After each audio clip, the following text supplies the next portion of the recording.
Pokemon friends, Collectibles family, welcome back to another video. We've got a special treat today. We have a divorce in the Pokemon content creator space between Nostalgia Nomics and the Poke Plumber, and we're going to dive into kind of what happened here and my overall take on the situation. As this is one of the channels, really it was Alex's channel, that I was watching, and then I found Poke Plumber. We'll dive into it. I'll give you a little bit of a background here. My main channel is the Sports Card Dad, where I've been running that channel for about 5 years, a little over 5 years.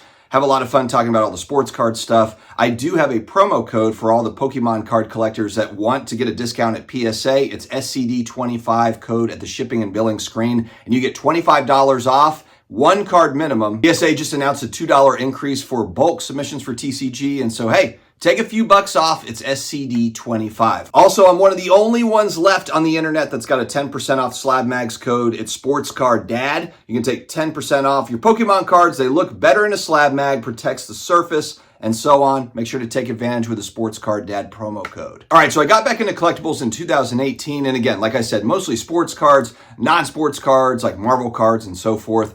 And then in December of 2024, so what, about 5 months ago, I got into buying sealed Pokemon cards, the new stuff, and then also I bought into some of the vintage stuff. I want to have more of kind of a well-rounded collection. So here's an example, first edition Fossil Pack, graded. PSA, is it a 9? PSA 9. So I wanted to have a good variety of things, and I started watching more and more of the Pokemon card investing / collecting content. Who are the players? Trying to figure out what is what. There are a couple guys that I have seen going back in time. It's funny because like the Poke Revs of the world, I just found them like 2 months ago. Haven't been watching any of like the huge YouTubers, but I had watched, of course, Rudy, Alpha Investments for years, and just never got into buying sealed Pokemon cards. Even when it was so cheap going back a couple years ago, I recognize that mistake now. And I also did find Nostalgia Nomics going back a couple of years. He's kind of like a Rudy Jr. He's like the next gen Rudy. It's the same sort of talk, all about, you know, Pokemon cards rising, sealed stuff over time. And I appreciate that. I would watch it from time to time. He does come across as a little arrogant, and some of the takes I don't really agree with. The biggest thing with Nostalgia Nomics that I just don't really see eye to eye with is his entire thesis is all around basically 2020 products and forward. I believe he had like XY and all that sort of stuff, and then sold off that stuff from like 2015 when he got in, sold that in 2020, 2021, and used that to kind of bankroll other buys and so forth. It hasn't been a bad plan, able to get Sword and Shield and Scarlet and Violet booster boxes, and he's loaded up on those, and he's done well because, again, they've been underpriced. A lot of the Pokemon stuff was underpriced going back a couple years, where it's literally $3, $4 a pack if you break it down between what the booster boxes cost and what you could get them for. It's been bargain shopping. Now, of course, everything is switched around, and I think it's more properly priced. Well, Nostalgia Nomics channel has gone from like 3, 4, 5,000 subscribers going back 6, 7, 8, 9 months ago to it's exploded. Now it's like 20, 25, 30,000 subscribers. He's gained just really, really quickly. Gained subscribers over a short period of time because what's happened, of course, is Pokemon pricing's moved upwards. People are on the internet looking for content. Nostalgia Nomics is right there with a daily video or an every other day video. I respect it. I respect the hustle. I do the same thing really on the Sports Card Dad channel side on my other channel. And so he has grown tremendously. Now, I noticed a show that popped up, and again, I don't know how long they were doing this show, going back a couple months. I found it maybe in January. In January, February, I had watched this every single week. It was the investor and collector kind of this live stream where Poke Plumber comes on and talks with Nostalgia Nomics, and they talk kind of market stuff and how they feel about different things. And they offer different opinions. They kind of argue sometimes, debate some things back and forth. And I really enjoyed that debate, you know, kind of that back and forth, that banter. I think it's healthy. Otherwise, you kind of hear the same sort of like, you know, robotic, you know, everything will go up forever. The Pokemon bull market is forever. And so to hear some mixed takes, I really did enjoy this. Now, something weird happened here recently, and I just caught it here yesterday. They both did videos explaining their side of the story, which again, it's funny because we're grown men. I don't know though. I'm about to turn 44, and I think these guys are like 30 or something. They're definitely younger than me. Maybe I'm the boomer here talking about this. I just think it's kind of funny though. So anyway, basically what happened here is Nostalgia Nomics' side of the story is that he was scheduled to go on a live stream, his usual kind of that investor collector live stream with Poke Plumber. And Poke Plumber didn't respond to his texts or whatever. Hey, we good for today? We good for today? And this is going back maybe like a week or two ago, I'm guessing, something like that.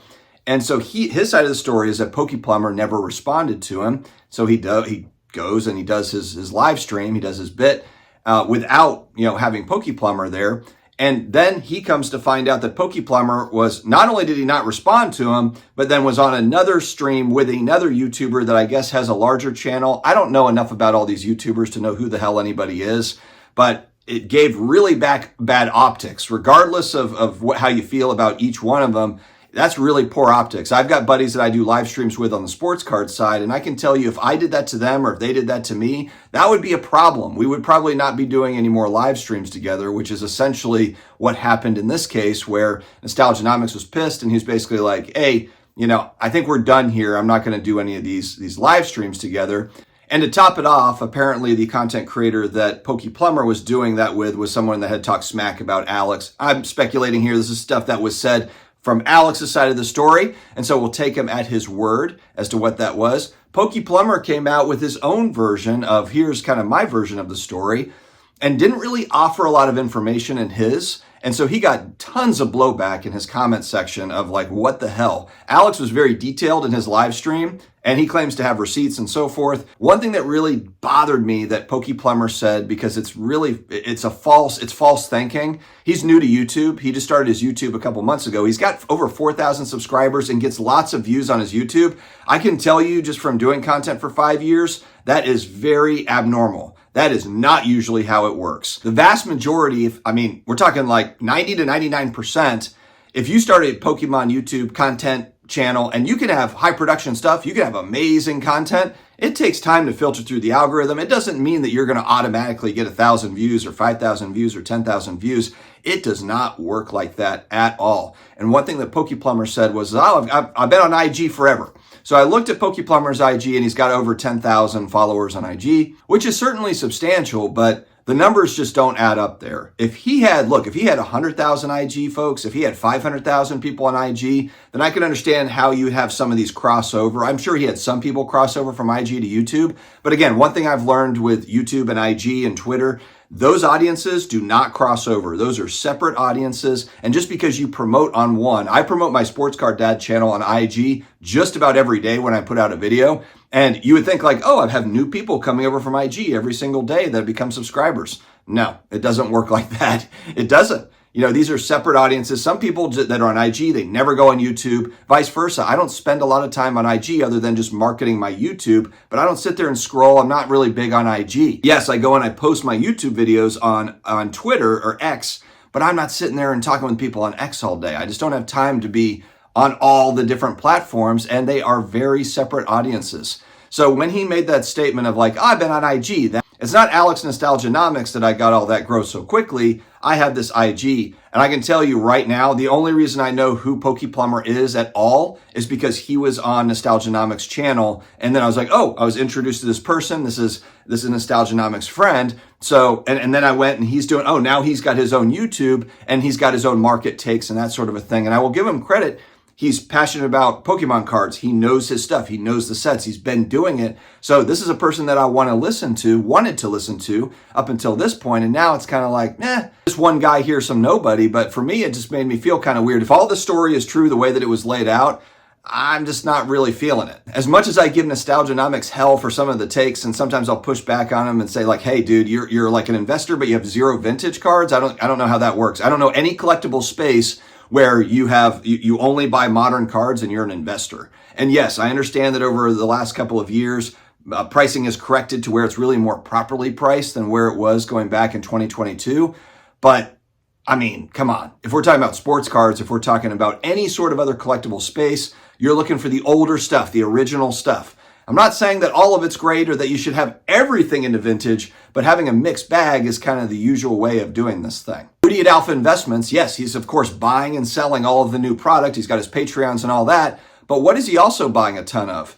Magic the Gathering collections, anywhere he can find them, and Pokemon collections as well. He doesn't post that much on his channel about buying old vintage Pokemon collections, but I have a sneaky feeling that he does do that as well. I'm sure he runs into plenty of Pokemon collections that aren't just ultra modern product that he's selling that he ends up picking up. So I'm actually really bummed because I thought this was one of the best live streams just as far as the commentary goes.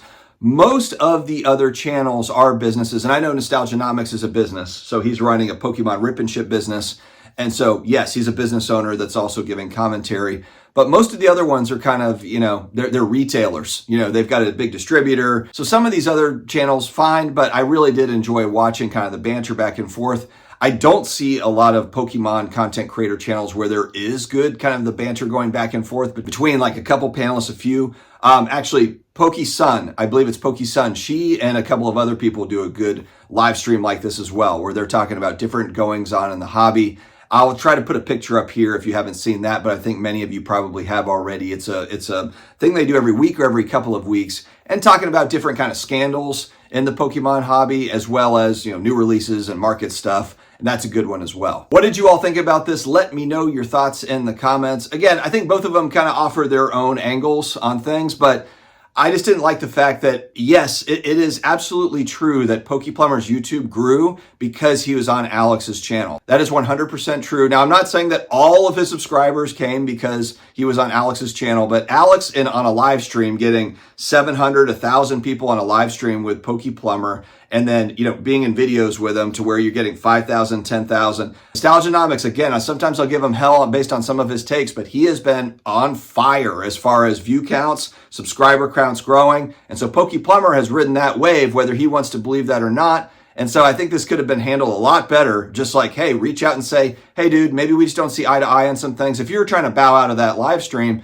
just reach out directly and say like, hey, you know what? I'm not really feeling this anymore. I'm sorry. Can we stay friends? But maybe we just won't make content together. Again, maybe there is more to the story. Maybe PokePlumber will come out with more to it. But I'm disappointed because this was a live stream that I look forward to watching every week. Again, with each of them coming from their own angle. And now it looks like that is not going to happen. And I'm hoping that there's lessons learned from other content creators so that these sorts of things don't happen. All right, friends, let me know your thoughts in the comments. Stay healthy, stay awesome, and I'll talk to you again later.